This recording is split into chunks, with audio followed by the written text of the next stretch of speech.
자, 천상중학교 1학년 안녕하세요. 오늘은 청소년 인터넷 중독률 성인의 2배라는 본문을 가지고 자료의 적절성을 판단하면서 본문을 한번 읽어보도록 하겠습니다. 글은 전체가 네 부분으로 나뉘어져 있어요. 먼저 들어가는 말이 있고요. 본문 1은 인터넷 중독 실태에 대한 이야기, 본문 2는 스마트폰 중독 실태에 대한 이야기, 그 다음 세 번째는 이러한 것을 해결하기 위한 여러 가지 예방과 치료를 위한 방안, 이렇게 크게 세 부분으로 나뉘어져 있어요. 자, 먼저 처음 부분 한번 들어가 볼까요? 여러분, 어떤 글이든지 처음 부분은 독자의 관심과 흥미를 유도하는 부분이에요. 그리고 앞으로 다루어질 내용이 무엇인지 앞에서 이야기할 내용을 간단하게 소개하는 부분이라고 이야기했죠. 우리 교과서도 그렇게 되어 있는지 한번 봅시다. 우리나라는 세계가 인정하는 정보통신 강국이다. 그 명성에 걸맞게 최첨단 기능을 갖춘 각종 정보통신기기가 연일 쏟아져 나오고 있다. 특히 우리나라의 인터넷 보급률과 이용률은 세계 제일이라 할 수 있다. 하지만 인터넷 이용에 따른 부작용 역시 큰 것이 사실이다. 이 글에서는 먼저 성인과 청소년의 인터넷 중독을 비교하고 분석하고 이어서 인터넷 중독과 깊이 관련되어 있는 스마트폰 중독을 분석해본다. 이런 과정에서 얻은 결과를 바탕으로 인터넷 중독을 예방하고 치료하는 방안에 대해 살펴보고자 한다. 자, 여기서부터 본문에서 어떤 내용을 다룰 것인지 미리 안내하고 있죠. 그래서 글 전체의 처음 부분에 해당합니다. 본문은 크게 몇 부분? 그죠? 세 부분인 거 알 수 있죠. 그럼 먼저 인터넷 중독 실태 들어가 볼까요?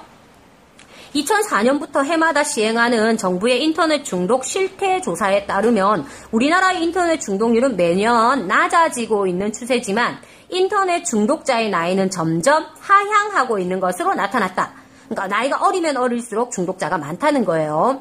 2010년도 인터넷 중독 실태 조사 결과에 따르면 청소년과 성인의 인터넷 중독률은 8.0%인데 자, 요 글은 자료를 어디서 찾아보면 되냐면 여기에 나와 있는 그림 1-1의 자료가 나와 있어요.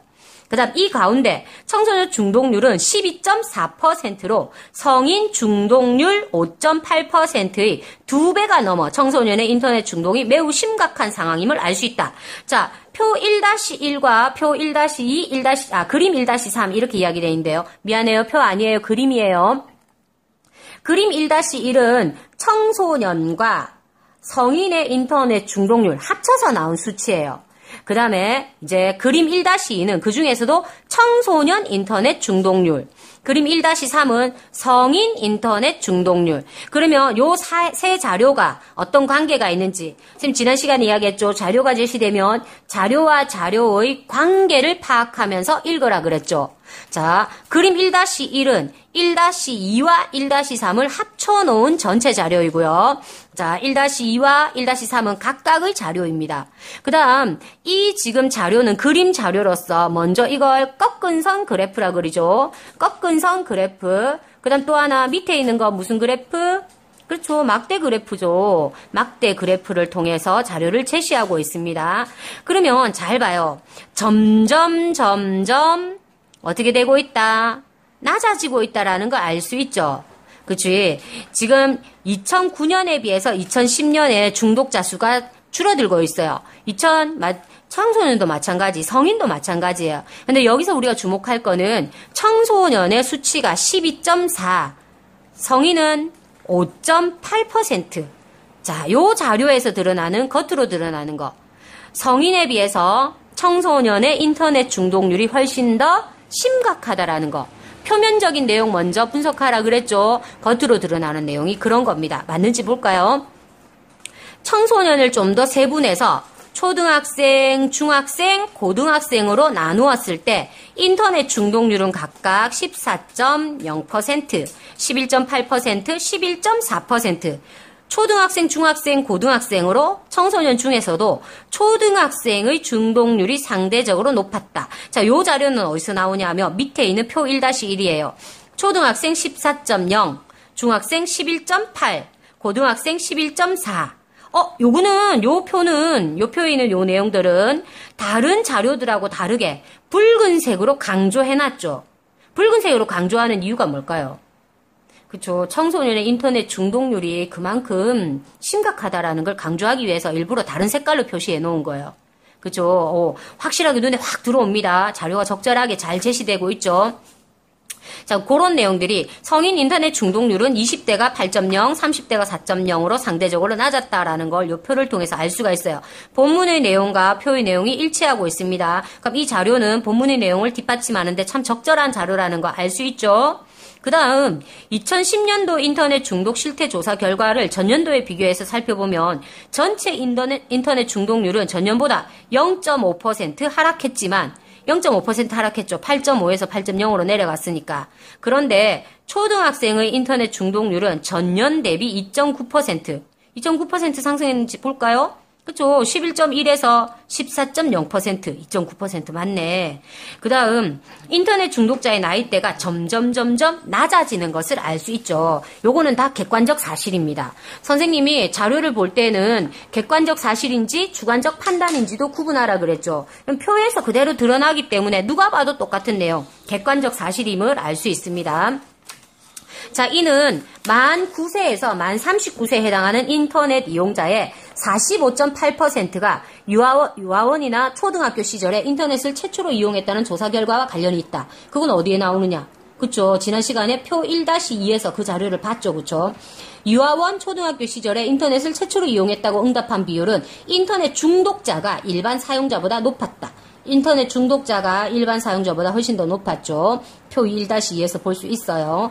이 결과는 어린 시절 인터넷을 통한 학습이나 게임 등을 일찍 경험한 사람일수록 인터넷 중독에 빠질 가능성이 높다는 것을 알려준다. 자, 요 표에는 그런 내용이 없어요. 근데 표를 통해서 이거는 추론을 한 거예요.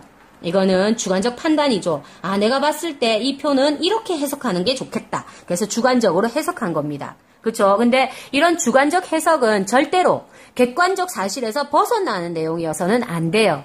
객관적 사실을 바탕으로 하여 주관적 판단을 내리는 부분입니다. 한편 인터넷 중독 수준이 상담과 치료가 필요할 정도로 심각한 고위험자 수는 317,000명. 이거 얼마라는 거지? 전년보다 21,000명이 감소했으나 청소년 고위험자 숫자는 그러니까 21만 8,000명으로 전년보다 3만 1,000명 정도 증가하였다. 어디에서? 표 1-3에서. 이것도 역시 강조한 자료는 무슨 색깔로? 빨간 색깔로. 그렇죠. 요 두 개는 특별히 강조하고자 하는 내용입니다. 그래서 강조하고자 하는 내용은 이렇게 빨간색으로 인터넷 수준이 고위험인 사람의 수가 전체적으로 줄어들고 있어요.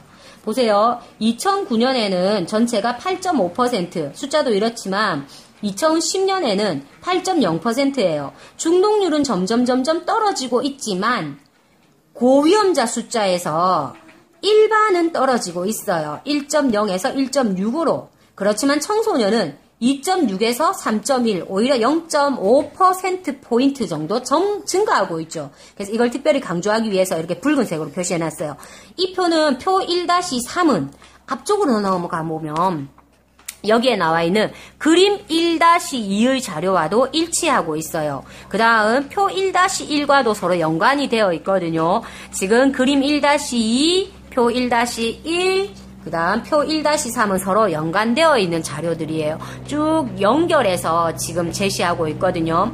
자료의 제시 방법은 표나 그래프를 사용해서 지금 본문 1에서는 제시하고 있고요. 인터넷 중독률과 중독자 수의 변화를 연도별로 제시하고 있어요. 2009년, 2010년 이렇게 연도별로 제시하고 있고 또한 인터넷을 언제 최초로 사용했는가 유치원, 중고등학교, 대학교, 사회생활 이렇게 연도별로 구분해서 그쵸 나이대, 연령별로 구분해서 제시하고 있고요. 강조하고자 하는 말은 특별히 붉은색으로 색깔을 달리해서 내용을 강조해서 제시하고 있습니다. 이게 본문 1의 특징이에요. 자, 그러면 본문 2는 인터넷 중독은 뭐하고 관련이 깊다? 그렇죠. 스마트폰하고도 관련이 깊다 그랬거든요. 그래서 본문 2는 스마트폰 중독 실태에 대한 이야기예요. 스마트폰 중독 실태를 이야기할 때도 여러 가지 자료가 제시되고 있는데요. 어떠한 자료들이 본문에 제시되어 있는지 같이 한번 볼까요? 스마트폰의 과다 사용 여부를 묻는 물음에 스마트폰 사용자의 24.2%가 그렇다고 답변했는데 청소년이 성인보다 2배 가까이 높았다. 그림 2-1을 참조하래요. 그림 2-1에 보면 청소년은 어디에 있죠? 40.5%. 그렇죠. 성인은 22.2%. 과다 사용량가 많네요. 스마트폰도.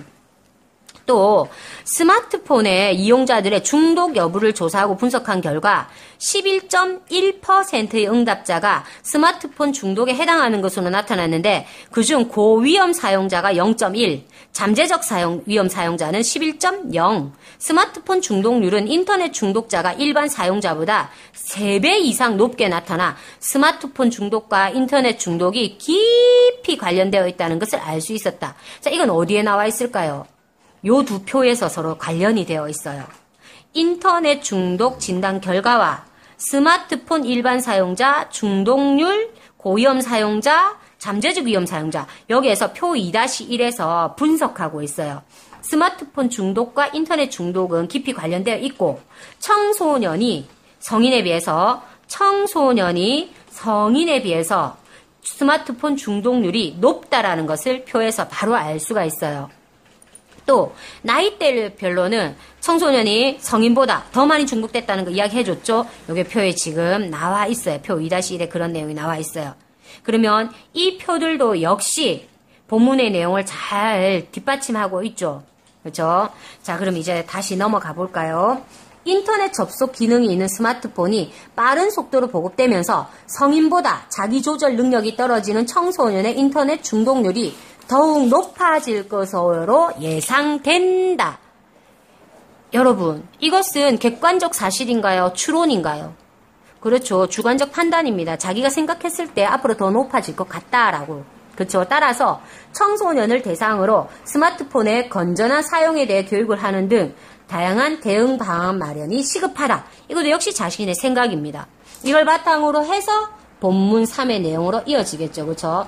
본문 3의 내용은 수업 시간에 여러분과 함께 해볼 겁니다. 자, 여러분 여기까지 안녕. 본문 3은 수업 시간에 합시다.